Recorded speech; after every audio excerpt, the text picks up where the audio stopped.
네, 오늘은 선교 주일입니다.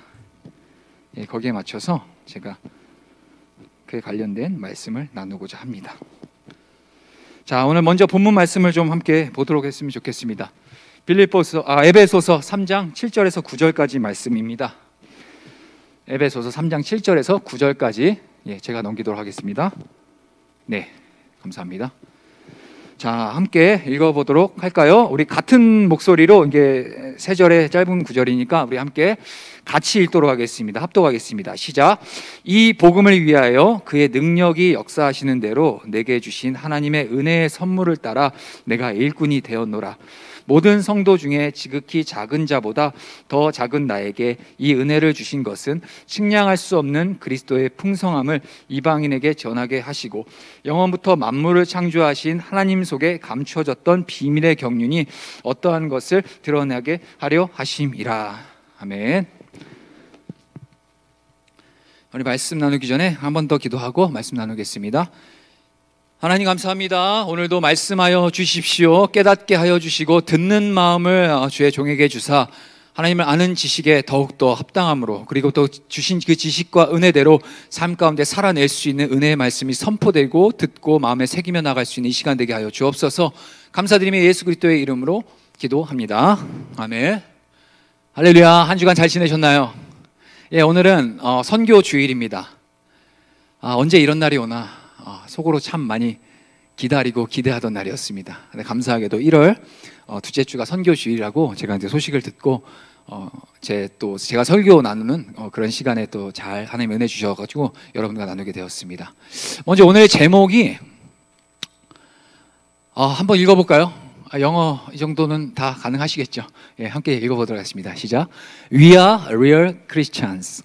예, We are real Christians. 우리가 진짜 그리스도인입니다 라는 제목으로 나누려고 합니다. 제가 그간의 청년 예배 때 몇 번의 그 설교를 통해서 여러분들에게 계속해서 강조드렸던 부분들이 있을 거예요. 그거는 곧 여러분들의 정체성이에요. 여러분들 어떤 사람인지, 여러분들이 누구인지, 본질적으로 들어가면 그리스도인이죠. 근데 어떤 그리스도인? 진짜 그리스도인. 진짜 그리스도인.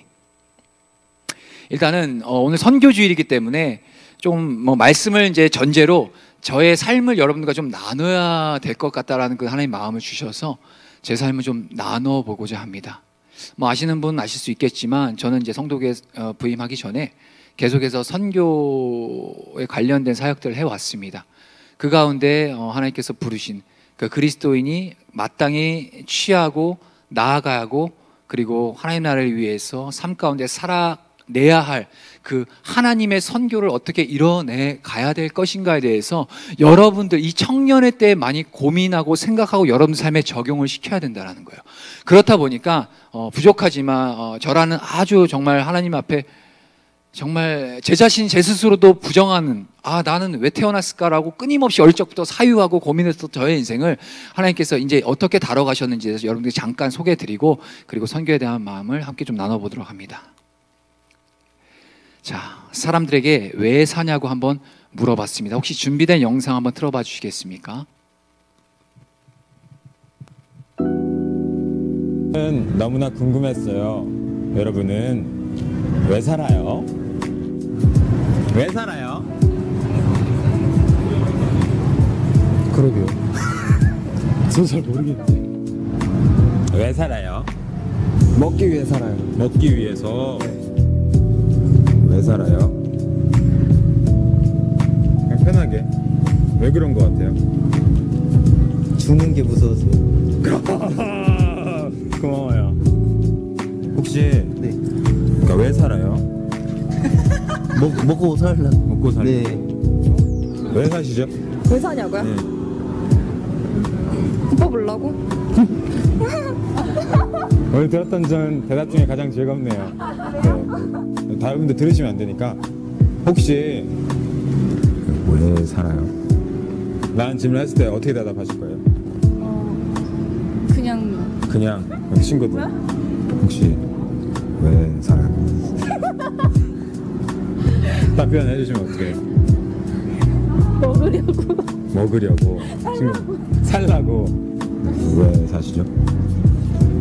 재밌어서. 아, 재밌어서. 뭐가 어떤 게 이렇게 재밌어요? 뭐 알아가는 거. 사람들. 뭐 알아가고 다른 거. 아, 배움. 그렇죠.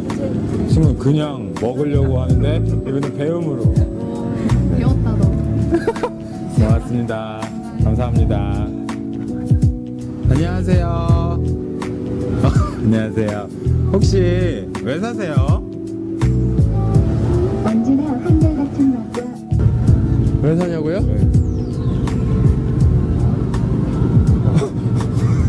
좀 황당한 질문이긴 한데 그렇죠. 맞아요. 잘 먹고 잘 살려고? 고맙습니다. 제가 지금 뭐 물어보고 있거든요. 뭐요? 뭘 물어볼 거예요? 아, 왜 살아요? 저요? 네. 엄마가 낳아줘서요. 고마워요, 그거예요. 네, 안녕히 계세요. 잘 가요. 안녕. 고마워요. 감사합니다. 친구, 왜 살아요? 왜? 네? 왜 살아요? 왜 살아요? 네.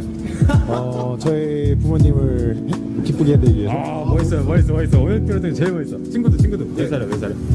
제 꿈을 위해 삽니다. 멋있어. 누군 친구 멋있어. 혹시 왜 사세요? 저 부모님한테 효도하려고요. 준비하신 것 같은데요? 왜 살아요? 네? 왜 살아요? 저요? 네. 저 같은 경우에는 뭐 이쁜 여자 만나고 환락에 취하고 미안해요. 아니 그게 아니라 아니 장난이죠. 저요? 네. 왜 사냐고? 그 제가 하고 싶은 게 있어요. 그래서 그거 하려고. 그렇죠. 제 꿈. 그렇죠. 그럼 꼭 이루길 바래요.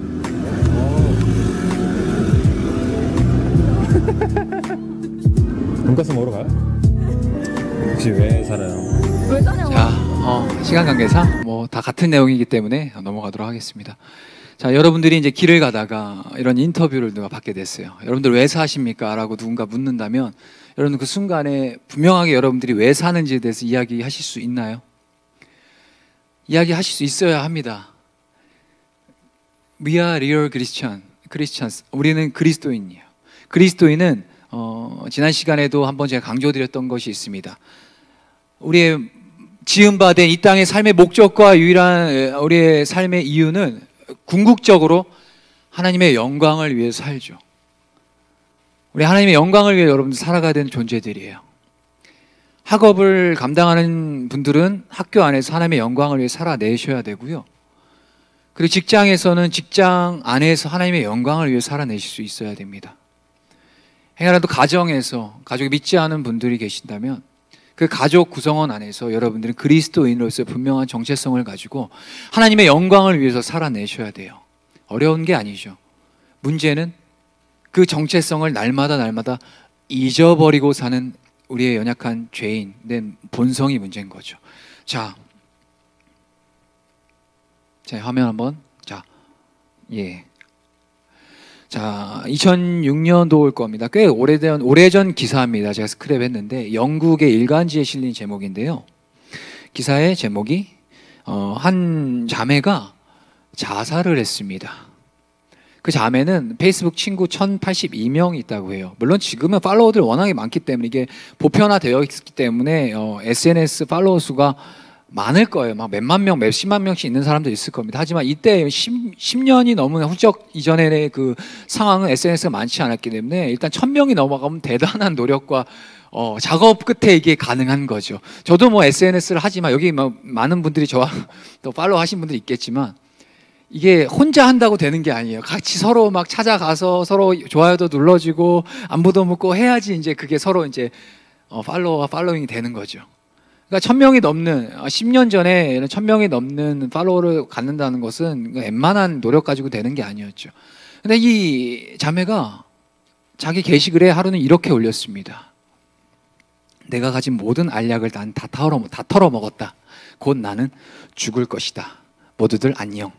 SNS 그 게시글 피드에다 이렇게 올린 거죠. 그런데요, 안타깝게도 그 많은 페이스북 친구들 중에 그녀의 자살을 막은 친구는 단 한 명도 없었습니다. 이것이 기사화가 되어서 영국에서 이제 기사가 났죠. 자, 이거를 보면서 제가 느꼈던 게 있어요. 과연 이 세상에 이 자매도 그렇고 안타깝게 생을 마감한 이 자매도 그렇고 이 땅에서 자기가 왜 사는지에 대해서 분명한 목적과 이유를 알지 못하면 이 단순히 이 자기 SNS의 그 상황 안에서 그 자기만의 세상을 만들어서 그녀가 그렇게 1000명에 넘는 팔로워를 만들기까지 그 노고와 그 관계를 유지해 가면서 싸웠던 것이 그 많은 사람들 중에 단 한 명도 자기 신의 그 외로움과 자신의 그 진정한 그 고뇌와 아픔을 이해해주고 수용해주고 함께 위로해주는 사람이 없다라는 거예요. 이게 물론 10여 년 전의 기사이긴 하지만 저는 지금 2021년도에는 더한 세상이 아닌가라고 생각합니다. 목적이 뭐죠? 이유가 뭐죠? 바로 내가 왜 이 땅 가운데 존재하는지에 대한 확신이 없기 때문에 그냥 소위 이런 얘기 하잖아요. 태어난 김에 산다라고도 얘기를 많이 하더라고요. 근데 우리는 그렇지 않습니다. 적어도 하나님 그리스도 예수 안에서 거듭난 우리 그리스도인들은 우리의 삶이 분명한 목적이 있어야 돼요. 저의 얘기를 나누도록 하겠습니다. 제 나이 12살입니다. 거짓말하고 시작하죠? 제 나이 12살입니다. 자, 왜 제 나이가 12살이냐? 이야기를 풀어나가겠습니다. 우리 한번 읽어볼게요. 잠언 29장 18절 우리 함께 지금 졸린 시간인데 함께 읽어보도록 하겠습니다. 시작. 묵시가 없으면 백성이 방자에 행하거니와. 자, 여기서 묵시라고 표현된 단어가 쉬운 말로 표현을 하자면은 목적, 비전이 없으면은 백성이 방자에 여긴다는 거예요. 내가 왜 사는지, 왜 태어났는지, 내가 뭘 해야 되는지 명확한 목적이 없고 하나님 주신 비전이 없으면 인간이란 존재가 어떤 존재? 그냥 자기 멋대로 방자히 행하는 삶을 산다는 거죠. 대표적인 예가 바로 저였습니다. 이거 나가도 되죠? 괜찮죠? 저희 교회 또 저예요. 보이나요 잘? 자, 딴 친구들 그 보호를 위해서 제가 모자이크 처리해 놨습니다. 저 가운데 그 노란 머리, 빨간 머리죠? 저 머리를 한 게 접니다. 저 때가 나이가 제가 중학교 1학년 때였던 것 같아요. 중학교 1학년 때.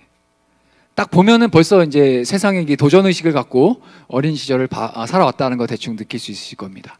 그리고 점점 성장을 해가죠. 이런 거, 이 사진 보면 깜짝 놀라더라고요, 사람들. 자, 말이 흉측하니까 바로 넘길게요. 제가 예수님을 만나기 바로 직전 사진입니다. 이 흑백 사진은. 여러분들의 안구 보호를 위해서 넘어가겠습니다. 자, 이런 삶을 살았어요. 그냥 행색을 보여드리고 외모를 보여드리고 여러분들 제가 이렇게 변했습니다, 짜잔 하는 게 아니라 제 삶에 있어서 목적이 분명하지 않고 제 부르심이 제가 왜 태어났는지 명확하지 않다 보니까 그냥 하고 싶은 대로 제가 원하는 대로 즐기며 살았던 인생이 저였어요. 초등학교 3학년, 제 때는 이제 초등학교라고 안 불렀습니다. 국민학교라고 불렀죠. 죄송합니다. 우리 목사님만 이해하실 겁니다. 국민학교 3학년 때부터 저는 학교를 안 갔죠. 의무교육인데. 왜 안 갔냐? 왜 가야 되는지 그 학교를 가야 된 당위를 몰랐어요. 그러니까 유별난 좀 친구였던 것 같아요. 저도 제 자신 보면. 그냥 집에서는 어머니 학교 다녀올게요 하고 도시락 싹 싸들고 나와서 그냥 가기 싫으니까 내가 왜 학교를 가야 되는지 그 10살도 안 된 그 꼬맹이가 그 도시락 가방 들고 나와서 버스를 올라탑니다. 버스를 올라타고 종점에서부터 종점까지 학교 시간 그 시간까지 계속 타고 왔다 갔다 했어요. 그 안에서 수많은 생각을 했죠. 내가 왜 학교를 가야 되는 거지? 저 수많이 학교 창밖을 보면서 그 버스 안에서 창밖을 보면서 저 지나가는 저 사람들은 무슨 의미로 사는 거지? 라는 사유를 참 많이 했던 것 같아요. 결국 그 사유함 속에서 결론이 났던 것은 그래 그냥 하고 싶은 거 하고 살자 라는 그 전제 안에서 이런 이제 다이나믹한 인생을 살게 되었죠. 그래도 감사하게도 하나님께서는 저를 때 따라 주시는 그 은혜에 제 삶을 붙잡아 주셨죠. 제 인생을 전체를 나눌 건 아니고요. 오늘은 여차저차해서 아까 이게 마지막 사진 제가 보내드린 것처럼 그때의 인생은 제가 자살 시도를 한 2번 정도 했을 때입니다. 나름 사회적인 인지도도 많이 갖고 있었어요. 뭐 이게 적절한 표현일지 모르겠지만 제가 24살 때 군대를 제대하고 그때 연봉이 1억 5천을 벌었었으니까요. 뭐 많은 돈도 벌었고 뭐 온갖 허세에 쪄들어 살았고, 지금이야 외제차 여기저기 많이 갖고 다니지만 15년 전에 외제차는요 진짜 돈 많은 집 친구들이 갖고 다니던가 아니면 약간 조직폭력배들이나 갖고 다니는 그런 인식이 있었어요. 저는 이제 어린 나이에 외제차를 현금으로 주고 살 정도의 어떤 재력이 있었죠. 그 재력이 당연히 여러분들 그냥 상상만 하세요. 제가 여기서 입에 담을 수 없는 그런 상황들. 그러니까 합리적이고 뭔가 합법적인 삶을 산 게 아니라 좀 막 음지에서 그냥 가치관이 이 세상은 돈이 없으면 성공할 수 없어라는 기본적인 가치관이 있었기 때문에 그냥 돈 버는 일은 무엇인지 다 했습니다. 해서 20대 중반에 나름 그때 이룰 수 있는 꿈을 이뤘던 것 같아요. 그때 제 그 짧은 소견에 갖고 있었던 그 꿈을. 근데 인생이라는 게, 사람이라는 게 만족함이 없습니다, 여러분들. 제가 오늘 고등부 설교도 나눴지만 사람이라는 게 만족할 수 있는 존재가 아니에요. 예수님을 더 깊이 알자 올해 그 표어가 되겠지만 예수님 안에서 누리는 만족과 행복 없이는 절대로 여러분들이 아무리 세상과의 어떤 그런 방식과 방법을 가지고 추구하는 어떠한 삶을 살지라도 설령 여러분들이 목적하는 바를 정점을 찍고 갔어라도 거기서부터 여러분들은 다시 또 남들과 비교하는 비교의식 속에 쌓이게 됩니다. 저도 그랬고요. 자, 하지만 그렇게 해서 이제 인생이 헛되도다라는 그 인생관을 알고 나름 그 나이 때는 주변의 사람들과 친구들과 주변 모든 사람들에게 주목을 받을 만큼 소위 성공했다는 인생을 어린 나이에 살았지만 여전히 제 안에 그 공허함이 있었고, 더욱더 그 부의 축적을 부를 더욱더 불리기 위해서 수많은 시도를 했죠. 결국에는 정말 마치 이제 구멍난 전대처럼 하나님의 은혜는 저를 점점점 바닥까지 끌어내리시는 하나님의 은혜를 제가 경험했습니다. 그리고 그때는 물론 하나님을 몰랐죠. 그렇게 이제 인생의 하얀 곡선을 띄고 이제 스스로 목숨을 끊어야겠다라는 작정까지 한 그 상황에서 하나님이 기적적으로 인격적인 만남을 저에게 허락해 주셨죠. 그리고 다시 태어나게 됐습니다. 마치 사도 바울이 다메섹 도상에서 예수님을 직면했던 그 순간 자신의 그 눈에 있던 비닐이 벗겨지고 자기가 갖고 있었던 그 가치관과 세상의 기준들이 다 배설물이라고 표현했을 만큼 저도 그런 은혜를 경험을 했었죠. 근데 한 가지 의문이 있었습니다. 은혜가 들어왔고 인격적인 주님과의 만남이 있었는데 두 가지 마음이 있었어요. 너무 은혜로웠어요. 너무 감사했어요. 그래서 월, 화, 수, 목, 금, 토, 주일까지 전국에 있는 소문나고 이름난 맛집, 예배 잘하는 맛집은 다 찾아다녔어요. 여러분들 그랬던 시절이 있나요? 예수님 인격적으로 처음 주님과의 그 처음 사랑을 너무 기뻐서 맨날 이 앞자리에 나와서 혼자 막 부담스럽게 막 딴 사람들 막 다 장로교 스타일로 들리는데 혼자 막 순복음 돼가지고 제가 그랬던 것 같아요. 예배가 너무 좋았어요. 그냥 아무것도 생각 없이 하나님 찬양하는 게 너무 좋았어요. 그래서 월요일엔 여기 집회, 화요일엔 화요 모임, 수요일은 목요일엔 마커스 막 다니면서 하나님 예배하며 그렇게 살았던 것 같아요. 그런데 제 안에 두 가지 마음이 있었어요. 한 가지는 은혜 가운데 충만하러 이제 집에 가는 길에 룰루랄라 이제 거리고 있는데 예배 쳐서 가면은 지금 이제 우리 예원자매님도 멋지게 또 찬양인도 해주시고 은혜롭게 해주셨지만 찬양하는 이 형제자매들이 이렇게 앞에 찬양하고 있으면은 함께 막 찬양을 하고 있는데 어떤 마음이 들었냐? 야, 저 친구들 좋겠다. 나는 저 나이 때 저렇게 하나님 찬양 못하고 되려 하나님을 대적해서 그렇게 어떻게 하면 죄 짓고 살까 그 궁리만 하고 살았는데 저 청년들은 저 20대 초반 나이 때부터 하나님 알아서 저렇게 하나님 찬양하는 일에 삶을 살고 있구나. 그러면서 제 안에 어떤 마음이냐, 참소를 계속하게 돼요. 어떤 참소? 너 왜 그랬어? 너 그전에도 하나님 부르셨는데 왜 거절했어? 그리고 잠깐 제가 보여드렸지만 제 몸에는 과거의 흔적들이 많이 있어요. 여전히 많이 있습니다. 은혜를 받고 집에 이제 막 찬양을 하면서 막 주의 청년들이 예수 있고 막 찬양하면서 집에 가서 이제 샤워를 하고 옷을 딱 벗었는데 몸에 이제 있는 흔적들을 딱 보는 순간 또 낙심이 확 들어오는 거예요. 야, 너 이 하나님의 은혜를 그동안 거절하고 넌 왜 그렇게 살았냐? 여러분들에게도 있을 수 있는 참소예요. 저의 모양을, 저의 삶을 나눴지만 어떻게 보면 여러분들에게 더욱더 날마다 계속해서 일어나는 참소예요. 네가 그러고도 그리스도인이냐? 네가 그러고도 성도교회 교인이냐? 네가 그러고도 청년부 사역하는, 섬기는 리더냐? 우리 주님께서는 그렇게 힘든 마음 속에서 하나님 앞에 기도하고 간구하는 저에게 어느 날 이런 은혜를 주셨습니다. 한번 화면은, 자, 부담스러운 사진. 자, 이게 뭔가요? 퍼즐입니다. 퍼즐. 혹시 1000피스짜리 퍼즐을 해보신 적 있으세요? 저는 그만한 그런 게 없어가지고 못 해봤는데, 적어도 1000피스 정도의 퍼즐을 맞힐 정도면 그 퍼즐 배경이 되는 그림을 막 뽀로로나 막 아기상어 이런 거 안 그려놓을 겁니다. 왜냐? 이 1000피스를 다 맞히는 시간과 그 에너지와 공들인 그 에너지가 엄청나기 때문이에요. 그죠? 하루에 저걸 다 할 수 있는 게 아니에요. 그렇기 때문에 다 맞추면 걸어놓죠, 방에다가.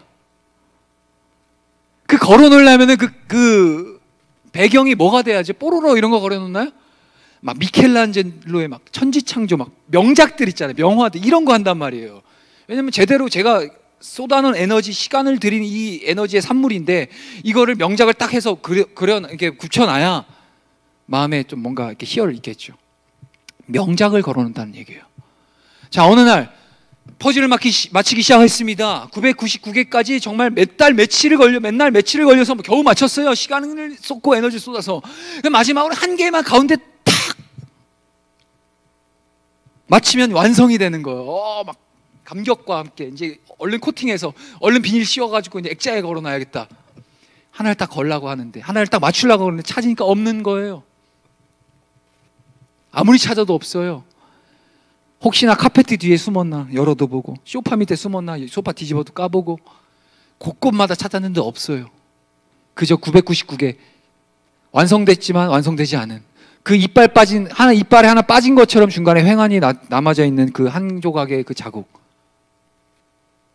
그건 과연 한 조각의 그 자국이 완성되지 않으면 그 1000피스가 명작으로서 그것이 완성도가 있는 작품이 될까요? 아니면 그냥 내다 버려야 되는 쓰레기일까요? 물론 999개 걸어놓은 사람도 있을 거예요. 근데 적어도 제가 생각했을 때는 그게 큰 효험이 있지 않을 것 같아요. 그냥 낙심만 하겠죠. 왜 없지? 아쉽겠죠. 이런 은혜를 주셨어요. 제 인생을 그렇게 하나님께서 말씀하시더라고요. 정연아, 네가 그렇게 지금 네 스스로를 저주하고 책망하고 왜 그렇지 끊임없이 후회하고 지우개가 있다면 당장이라도 지워버리고 싶을 너의 그 저주받은 것 같이 느꼈던 그 인생, 지금 이 순간 2021년도 1월 10일 이 성도교회 청년 예배에 함께 너의 하나님의 말씀을 나누어 함께 예배하는 이 순간을 위해서 내가 만들어 놓은 마스터피스 한 조각의 퍼즐 조각이다라는 은혜를 주셨던 거죠. 이해가 되시나요? 지금 여러분들의 삶에 있어서, 우리 청년 공동체 삶에 있어서 여러분들 스스로는 인정할 수 없고 나는 부정하고 싶은 어떤 그러한 일들이 있을 수 있습니다. 하지만 하나님으로부터 온 모든 것이 선함에 감사함으로 받을 때 버릴 것이 없나니 디모데전서 4장 4절에 얘기하세요. 하나님의 주권은 여러분들의 삶의 모든 영역들을 사용하셔서 당신의 나라를 이뤄 가신다라는 거예요. 더욱 감사하셔야 될 것은 그나마라도 하나님께서 일찍 여러분들을 불러주사 하나님 나라를 세워가신 일에 여러분들이 쓰임받고 있다는 사실. 여러분들의 삶이 스스로가 부정하고 잊어버리고 용납될 수 없는 그 순간의 실수가 있고 그 죄에 대한 어떤 그 넘어짐의 순간들이 있을지라도 그 안에서 예수의 은혜를 발견하고 발딱 일어나서 다시 한번 그 십자가를 바라보며 주님 걸어가신 그 길을 걸어갈 때 그 주님은 그 인생 또한 사용하셔서 하나님의 나라를 세워가신다는 거죠. 자, 이렇게 하나님의 은혜 가운데 제가 살아갔습니다. 신학교를 들어가게 됐습니다. 재밌는 얘기를 하나 해드려야 될 것 같아요. 어린 시절부터 저희 어머니가 저한테, 아까 사진 보셨잖아요. 중학교 때부터 그러고 다녔어요. 어머니가 얼마나 속상하셨겠습니까? 참고로 저희 어머니 20 몇 년간을 큰 교회에서 전도사로 사역하신 분이세요. 소문이 났습니다. 야, 그 전도사의 아들이 그렇게 개망난이라면서. 야, 저 가증스러워. 그러니까 평생을 저 때문에 되게 많이 그 교회 안에서 어려움을 당하셨던 것 같아요. 그리고 어머니가 늘 하셨던 거는 새벽 2시, 3시에 지구대 가서 저 찾아 데리고 오고 이런 거 많이 하셨어요. 근데 저의 그 유별난 성격을 아시고 우리 어머니 저에게 크게 그렇게 책망은 안 하셨던 것 같아요. 대신에 딱 한마디 하셨어요. 야, 너 지금 그렇게 살아도 언젠가 너 주의 종으로 부르신다. 저한테 그런 거예요. 아니나 다를까 우리 어머니가 옛날에 대한민국 부흥기가 있었어요. 막 70년, 80년, 90년대 어디 하늘산 기도원 가셔가지고 은혜 세게 혼자 받으셔가지고 아 주여 제가 은혜 받아 드릴 거 없고 제 아들 가지고 가셔 서원하신 거예요 저를. 그러니까 어머니는 그 서원하심을 믿고 근데 그 서원과 다르게 제 인생은 그 아들내미의 인생은 너무 막 진짜 본질상 진노여자의 삶을 막 살아가고 있잖아요. 그때 이제 어머니가 답답은 하시지만 그럼에도 불구하고 자신이 하신 하나님을 믿는 거죠. 믿고 그래도 너 지금 이렇게 살아도 언젠가 하나님이 불러서 사용하실 것이다. 그때마다 전 이렇게 대답합니다. 어머니 차라리 공룡이 살아있다고 하세요. 그게 더 신빙성이 있습니다. 저 같은 사람이요. 그런데 지금 뭐하고 있죠 제가? 이렇게 여러분과 말씀 나누고 있습니다. 영혼 구원하는 사명자의 길을 걸어가고 있습니다. 그렇게 살아왔고요. 자, 하루는 제가 이전 섬기던 교회에서 아프리카 케냐로 선교를 가게 됐습니다. 케냐입니다. 항무지죠. 케냐의 전반적인 그 종교는 이슬람입니다. 부족 사회로 이루어졌어요. 추장 중심으로 그 마을이 다 커진 사촌들이에요. 여인들이 저 허리에다가 저 지금 잘 보이시면 모르겠지만 물동이입니다. 물동이를 차고 반나절을 걸어가서 강에서 물을 기릅니다. 아이들도 마찬가지예요. 이 조그마한 아이들이 물을 길러 강으로 갑니다. 그런데요, 이 여인들이고요, 아이들입니다. 참 보면은 황무지예요. 근데 청년들이 있어요. 청년들이요, 오래된 보목나무, 느티나무 밑에서 해 뜨고 해 질 때까지 마음껏 막 계속 모여서 공차고 놀고 자기들끼리 노는 거예요. 근데 여인들 또는 그 꼬맹이 아이들은 물을 길러 종일 왔다 갔다 해요. 이해가 되지 않았어요. 야, 너희들이 일을 해야 되는 거 아니냐? 너희들이 이렇게 하루 종일 놀고 배짱이 마냥 왜 어린 아이들을 시키고 여인들을 시키냐? 그리고 정말 이상했던 거는 아이들, 꼬맹이 그 아이들, 아까 사진에서 봤던 그 아이들이 신발을 안 신고 다니는 거예요. 왜 신발을 안 신고 다니냐? 내가 물어봤으니까 청년한테 물어봤어요. 왜 너네들은 저렇게 그래도 뭐 쓰레 빠진 쪼리든 간에 뭐 이렇게 신고 다니고 하는데 왜 애들은 그렇게 안 주냐 신발을? 저희 문화에서 있을 수 없는 일이잖아요. 어른들이 안 신으면 안 신으면 애들부터 신기잖아요. 근데 여기는 안 그래요. 왜 그러냐 했더니 그럴 필요가 없대요. 왜? 쟤네들 언제 죽을지 모른다는 거예요. 성인이 될 때까지 언제 죽을지 모르기 때문에 신발을 나눠줄 필요가 없다라는 거예요. 왜냐? 강가에 가서 물을 길러 가기 위해서 가면 그 도사리는 그 위험이, 일단 강에 가면 많은 악어들도 있고 여인들 같은 경우는 강도들이 있기 때문에 여러 가지 험한 꼴을 많이 당해요. 정말 얘기 들으면 끔찍한 어떤 어려움들이 많죠. 그렇기 때문에 아이들 같은 경우는 스스로 자기 자신을 보호하기 전까지 그냥 살아있다라고 안 느끼는 것 같아요. 제가 알기로는 우리나라도 예전에 그랬습니다. 한국전쟁 이후로 정말 힘들었던 그 전쟁의 폐허 속에서 그 생존율이 높지가 않았어요, 아이들이. 그러다 보니까 주민등록상에도 몇 년 있다가 올리는, 저희 부모님 세대가 그렇잖아요. 몇 년 있다가 올렸어요. 여기 마찬가지요. 왜 그런가 했더니 복음이 없어서. 이들에게 있어서 이슬람 문화는 뭐죠? 우리 유교 사상처럼 남자 우월주의예요. 아이들과 여인들을 사람으로 취급을 안 해요. 그러다 보니 아이들이 교육받을 수 없는 환경, 물을 길러가고 일을 해야 되니까 학교를 못 가요. 그러니까 당연히 교육 수준이 떨어지니까 나라가 발전이 없는 거예요. 우리 대한민국 조선도 130년 전에 선교사님들을 통해서 그 미개한 땅에 막 사방의 거리에는 똥이 막 날부러져 다니고 막 여기저기 사람들이 막 용변 보고 정말 냄새나는 그 이 조선 땅에 선교사님들이 오셔서 뭐부터 세웠죠? 학교부터 짓고 병원부터 짓고 그러면서 교육을 가르쳤죠. 하나님의 은혜로 지금은 유례 없는 하나님의 나라, 하나님께서 세워가시는 또 선교 강국이 되었죠. 뭐 경제 두말할 것도 없이. 자, 주일이 됐습니다. 제가 선교를 갔기 때문에 그 케냐의 그런 유명한 나이로비 채플이라고 정말 그 케냐 안에서 세 번째 손가락 안에 드는 큰 집회, 아니 교회예요. 물론 천막으로 다 쳐놨습니다. 그 천막을 갔는데 이런 방송실이 있더라고요. 지금 저기 위에 방송실처럼. 그 안에 청년들이 있어요. 지금 화면 너무 시끄러워서 안 보이는데 아무튼 청년들이 있었어요. 제가 너무 이뻐서 사진 찍었어요. 너무 해맑은 거예요. 그 부족 안에서 만난 그 청년들과의 인상이 다른 거예요. 이들은 이미 복음에 믿고 예수님의 은혜를 경험했던 청년들이에요. 그래서 봉사하고 사역하는 거예요. 교회를 위해서. 서로 사역하기 전에 이렇게 기도를 하더라고요. 케냐에 컨퍼런스가 있는데 이제 한국에서 이제 주도하는 컨퍼런스인데 그 지역 그 대학생들을 모아서 로컬 케냐 지역 학생들을 모아서 2년에 한 번씩 부흥회를 열어줘요. 컨퍼런스를 열어줘요. 근데 이들이 그 컨퍼런스를 참가하기 위해서는 단돈 10,000원, 한국 돈으로 10,000원 참가비가 필요해요. 근데 얘기를 들어보니까 이 케냐가 어렵잖아요. 경제적으로도 아직도 어렵단 말이에요. 이 청년들이 그 2년에 한 번 있는 컨퍼런스를 엄청 기대하다 보니까 다들 이제 대학 생활을 하고 학업을 하고 하는데 이제 그날을 기다리는 거예요. 한 몇 달쯤 되면은 그 10,000원의 컨퍼런스 비용을 저축하기 위해서 자기가 사는 집부터 학교까지 버스를 타면 몇십 분, 30분 이상 가야 되는 거리를 걸어 다녀요. 왜? 그 컨퍼런스 참가비를 모으기 위해서. 그 한국 돈으로 10,000원, 우리 커피 2잔이면 먹으면 그 사용되어진 그 10,000원을 위해서. 생각해 보십시오, 여러분들.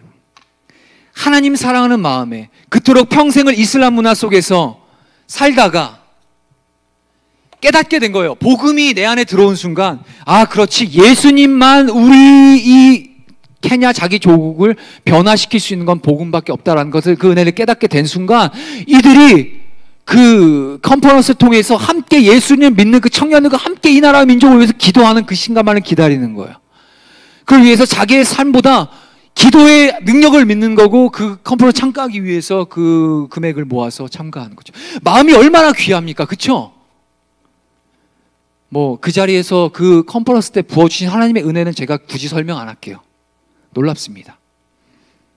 그 제가 너무 기뻐서 감격스러워서 막 도전이 너무 돼가지고 청년 한 친구한테 물어봤어요. 야, 너 물론 영어로 안 했습니다. 한글로 하고 통역해 줬습니다. 너 무슨 기도 그렇게 하니? 기도를 너무 열심히 하길래 물어보니까 나는 우리 나라를 위해서 기도해. 또 물어봤어요. 다른 친구한테. 너는 무슨 기도를 그렇게 열심히 했니? 우리 나라를 위해서 기도했는데. 너무 자연스럽게 기도를 그렇게 하는 거예요. 왜냐? 이들에게 있어서 우선순위를 안 거예요. 마태복음 6장 33절 뭐라고 얘기하죠? 너희는 그의 나라와 의를 구하라. 그리할 때 모든 것을 더하시리라. 이들은 아는 거예요. 우리 이 케냐가, 자기 사랑하는 조국 케냐가 이렇게 답이 없고 엄청 힘들어 사는 자기 후대들도 이러한 자기들이 밟아왔던 전철을 밟지 않고 발전되기 위해선 다른 게 필요한 게 아니라 예수 그리스도의 복음만이 이들을 바꾸고 변화시킬 수 있다는 걸 아는 거예요. 그래서 저들은 먹고 사는 것, 자신의 먹고 사는 문제를 가지고 기도하기 전에 이 나라를 하나님 구원해 주십시오. 하나님 이들을 불쌍히 여겨주시고 우리나라를 살려주십시오라고 기도한다는 거죠. 그렇게 케냐의 여정이 끝나고 시간이 거의 다 돼가는데 한 5분만 더 활용하겠습니다. 하나님께서 마지막 날 케냐에 있는 킬리만자로 그 광활한 벌판에 하루 이제 마지막 이제 쉼을 얻기 위해서 사파리죠 하러 갔습니다. 거기다 텐트를 치고 선교팀이 가서 이제 하루를 묵는데 그 광활한 벌판 사이에 텐트를 치고 있는데 아침에 제가 일어나서 하나님 앞에 이제 기도했습니다. 저 하늘을 바라며 하나님 제게 비전과 사명을 부어주십시오. 제가 이 땅에서 보게 된 이 청년들 그리고 이 땅에 복음이 필요한 수많은 인생들 뭐 케냐뿐이겠습니까? 열방에 있는 하나님 복음으로 말미암아 구원받을 이 백성들을 되게 보여주셨으니까 저에게 구체적인 비전과 구체적인 소명과 구체적인 전략을 주십시오라고 제가 기도했어요. 그때 하나님께서 마음을 주셨습니다. 이건 이제 마사이족, 우리 마사이 워킹슈즈로 유명하지만 아무튼 마사이족입니다. 다들 샤머니즘에 쩔어 사는 거죠. 제가 아이들이고요. 그때 한번 말씀 한번 보이시죠? 한번 읽어보겠습니다. 시작. 오직 성령이 너희에게 임하시면 너희가 권능을 받고 예루살렘과 온 유대와 사마리아와 땅끝까지 이르러 내 증인이 되리라 하시니라. 그리스도의 증인이 되어지기 위해서 하나님께서는 저를 어릴 적부터 모태부터 저를 계획하셨고 부르심이 있었던 거죠. 그제서야 깨닫게 됐습니다. 저에게 전략을 주셨는데 저입니다. 네, 캐릭터. 하나는 트럭을 보여주시고 하나는 버스를 생각나게 하셨어요. 어떤 비전과 전략을 주시냐? 이 왼쪽에 보이는 이 트럭은 윙탑입니다. 윙탑. 여러분들 게릴라 콘서트 같은 거 막 이렇게 텔레비전 하는 거 보신 적 있나요? 보면은 사람들이 이렇게 넓은 그 운동장에다 모아놓고 이렇게 뭔가 이렇게 공연을 하려면은 장비가 필요하잖아요. 그 장비를 실는 윙탑이에요. 버스예요. 그리고 옆에 있는 거는 이제 사람을 태울 버스. 하나님께서 저 두 가지를 준비해서 언젠가 하나님께서 허락하신 그날에 저 윙탑 버스에는 이런 예배 장치와 시스템들을 잘 실어서 그리고 버스에는 너와 함께할 동역자들을 태워서 바울처럼 순회 선교를 해라라는 하나님의 북적과 분명한 비전을 주셨습니다. 저는 지금도 그 부르심과 비전을 위해서 이 자리에 서 있는 거예요. 제가 여러분들과 이렇게 사역자로 여러분들 만나고 있지만 저는 저와 여러분들을 한 사람 한 사람 볼 때 사역자와 형제이기 전에 저는 동역자로 먼저 바라봅니다. 언제가 될지 모르지만 저와 함께 저 버스에 함께 타고 열방을 다니면서 하나님의 예배 재단을 세워갈 분들이 여기 계실 수도 있거든요.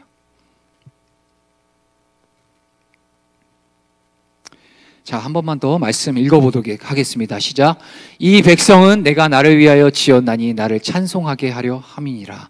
여러분들에게 있어서 정체성 다시 한번 이 말씀을 붙들고 나아갈 때 오늘 저는 제 이야기를 잠깐 나눠서 선교에 대한 목적과 부르심에 대해서 여러분들 각인시켜 드렸지만 여러분들은 여러분들 삶을 통해서 또 다른 비전과 목적이 있을 겁니다.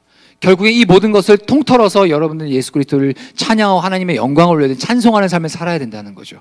저는 단순했습니다. 제가 할 수 있는 건 이런 거였어요. 대구 대백백화점 앞입니다. 여기는 이태원 힐튼 호텔 옆입니다. 버스킹을 했어요. 여기는 진주 차 없는 거리입니다. 여기서도 버스킹을 했습니다. 그리고 여기는 전주 한옥마을입니다. 버스킹을 했습니다. 여기는 대전역입니다. 노방전도. 여기는 대전 시내죠. 자, 이렇게 제가 할 수 있는 건 제게 주신 비전과 달란트는 이런 거였어요. 제가 문화예술 쪽으로 어릴 적부터 해왔거든요. 그냥 주님 주신 거, 제가 잘 할 수 있는 거, 제가 가능한 거, 할 수 있는 거, 제가 즐거워이 하는 걸 가지고 하나님을 찬양하는데 제가 쓰임을 받은 거죠. 그래서 처음에 그 킬리만자로에서 주셨던 그 비전, 열방을 세워서 하나님의 복음을, 그 버스를 세워서 그렇게 복음을 순회하며 전도해라라는 그 비전을 저는 지금도 이 대한민국 안에서 준비하고 있어요. 곳곳을 다니며 각 지역의 핫플레이스를 다니면서 복음을 전해. 물론 지금 코로나 때문에 다니기가 어렵겠죠. 자, 이 대한민국은 분단 허리가 잘려 있습니다.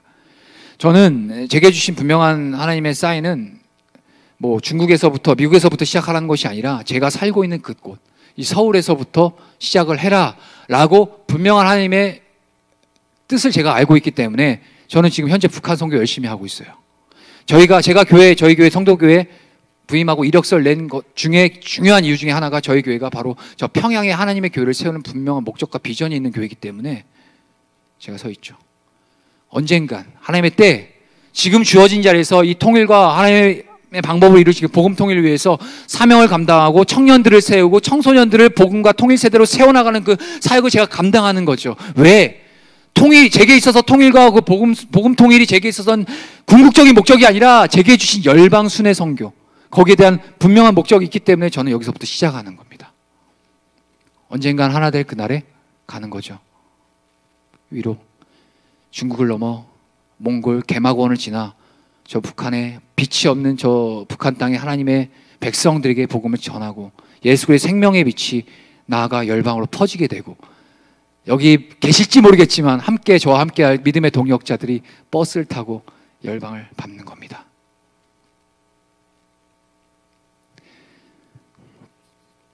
근데 여기선 전략이 필요하죠.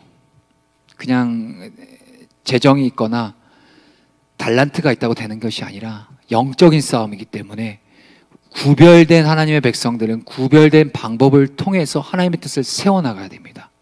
기능적으로도 준비돼야 되는 게 맞고요, 실력도 영성과 전문성을 여러분들 갖춰야 되는 게 맞아요. 하지만 더 중요한 건 하나님 앞에서 너희는 이 세대를 본받지 말고 오직 마음을 새롭게 함으로 변화를 받아 하나님의 선하시고 기뻐하시고 온전하시듯이 무엇인지 분별하도록 하라. 어떻게 분별하냐? 바로 예수 그리스도의 보배로운 피에 우리가 하나님 날마다 예배자로 나아가고, 두 번째 기도와 말씀으로 우리가 준비되어지는 것. 이것이 바로 여러분들이 선교의 삶에서 선교적 삶, 하나님의 선교를 이뤄가는 가장 궁극적이고 기본적인 베이스라는 거예요. 저는 오늘 이것을 나누고 싶었던 겁니다. 자, 준비된 건 다 나눴습니다. 시간이 많이 갔습니다. 죄송합니다. 일단 찬양팀 좀 준비해 주시고요. 마무리는 선교주의를 맞이해서 무엇을 나눠야 될지 많이 고민을 했습니다. 사실상 제가 제 이야기를 드리는 것보다 말씀 속에서 계속해서 하나님이 드러내심을 나타내주고 싶었지만, 때로는 역동적인 삶 속에서 여러분들이 삶 속에서 실천되어지는 어떤 복음의 실천력, 역동적인 복음의 능력을 여러분들 삶 속에 일어나갈 시기가 바로 저는 지금이라고 생각해요. 이 코로나 때. 남들은 정체되어 있고 멈추어 있고 고착되어 있고 한 발자국 뛰어서 잠식되어 있을 때, 진짜 리얼 크리스찬, 진짜 그리스도인들은 이럴 때일수록 여러분들 삶에서 더욱더 그리스도의 선교적 사명을 갖고 살아내야 된다라는 거예요. 정말 여러분들보다 훨씬 부족하고 훨씬 죄 많은 저의 인생도 하나님께서 이렇게 건져서 사용하셨는데, 여러분들 어릴 적부터 하나님의 은혜 가운데 거하고 이렇게 예배자로 살아갔대 하나님이 이루실, 여러분들 통해 이루실 그 삶의 계획들이 무궁무진하다라는 사실입니다. 다만 중요한 건 이럴 때 무엇을 붙잡아라. 아까 로마서 12장 1절의 2절 말씀처럼 거룩한 세대로 분별할 수 있는 하나님의 뜻을 따라 너희들 이 세상을 따라 나아가는 것이 아니라 하나님의 선하고 의로우신 뜻이 무엇인지를 말씀과 기도와 예배, 이 경건의 삶을 통하여서 먼저 분별하고 그 분별됨으로 나아가 여러분 삶으로 나아가 전투적인 삶을 그리스도의 군사로서 살아내야 된다는 거죠. 찬양하겠습니다.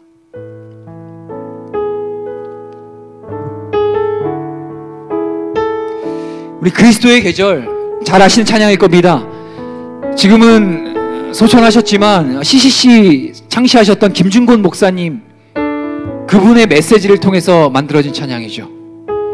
이 찬양은 그저 이전에 80년대 한창 대한민국 청년 부흥화가 있었던 그때 적용되었던 찬양이 아니라 지금 2021년도 이 정말 코로나로 말미암아 힘들고 이 어려운 이 시기 가운데 청년들에게 한 손에 복음을 들고 한 손에 그리스도의 받은 그 사랑을 들고 나아가서 온 땅 구석구석 그리스도의 복음의 증인이 되라고 하시는 그 하나님의 말씀 앞에 여러분들 섰다라는 것, 그런 마음으로 이 시간 결단하면서 우리 찬양하며 나아가겠습니다.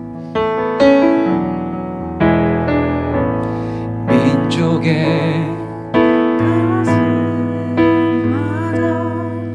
피 묻은 그리스도를 심어 이 땅에 부르고 푸른 그리스도의 계절이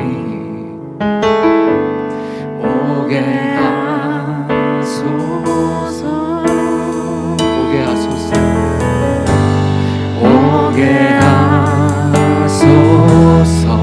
이 땅에 하나님의 나라가, 다 같이 일어납시다. 이 땅에 하나님의 나라가 이루어지게 하옵소서. 모든 사람의 마음과 교회와 가정에도 하나님 나라가 임하게 주소서. 주의 청년들이 예수의 꿈을 꾸고 이룬 구원의 환상을 보게 하소서. 한 손에 복음 들고 한 손에 사랑을 들고 온 땅 구석 누비는 나라. 주의 청년, 주의 청년들이 예수의 꿈을 꾸고 구원의 환상을 보게 하소서. 한 손에 복음 들고 한 손에 사랑을 들고 온 땅 구석 누이는 나라 되게 하소서. 땅 구석, 이 땅 구석구석에서 예수를 주로 고백하게 하소서. 아멘. 하늘의 뜻 이 땅에 이뤄주소서. 주의 나라 되게 하소서. 우리 결단하면서 주의 청년들이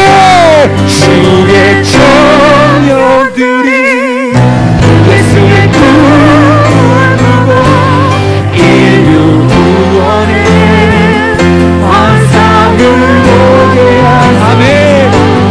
한 손에 복음 들고 한 손에 사랑을 들고 온 땅 구석 누비는 나라. 주의 청년들이 예수의 꿈을 꾸고 인류 구원의 환상을 보게 하소서. 한 손에 복음 들고 한 손에 사랑을 들고 온 땅 구석 우리가 이 시간 앞에 기도할 때 우리 각자에게 진 선구적 부르심이 하나님의 뜻에 이뤄가여 주시옵소서. 하나님 우리를 사용하여 주시옵소서. 분행마다 선교적 삶을 우리의 삶 가운데 살아낼 수 있는 결단과 의지를 주시옵소서. 함께 주의 이름 크게 부르시고 기도하겠습니다. 주여. 하나님 감사합니다. 아버지, 오늘도 우리는 거룩한 부르심, 너희는 택하신 족속이요 왕같은 제사장 거룩한 나라요 그의 소유된 백성이라고 우리를 불러주셨습니다. 하나님의 뜻이 하늘에서 이루어진 것처럼 이 땅에도 이루어지실 그날을 위하여서 여기 모인 거룩한 청년들이 하나님의 뜻을 따라 시대를 분별하고 나아가 선교적 삶을 살아 주의 오시기를 예비하며 나갈 수 있는 구별된 청년들 되게 하여 주시옵소서. 결단하게 하여 주시옵소서. 순종하게 하여 주시고 하나님의 뜻을 기꺼이 받고 나아가 선교적 삶을 살아낼 수 있도록 주여 인도하여 주시옵소서. 하나님, 할렐루야, 받아주시옵소서.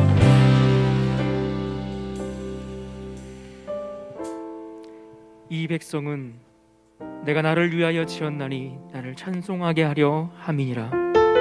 우리를 주의 뜻하신 목적대로 세우신 하나님, 주를 위해 살아갈 수 있는 은혜를 허락하여 주옵소서. 목적 없이 그저 세상의 물결에 휩쓸려 살아가는 그러한 존재가 아닌 우리를 지으신 그 목적에 합당하게 주의 말씀과 사명에 붙들려 하나님의 거룩한 나라를 열방 가운데 세우기 위한 그 비전과 꿈을 품고 말씀에 순종하고 기도의 자리를 지키며 하나님을 예비하는 자리가 우리의 삶의 전부가 되도록 주여 우리를 붙드시고 그런 삶으로 인도하여 주시옵소서.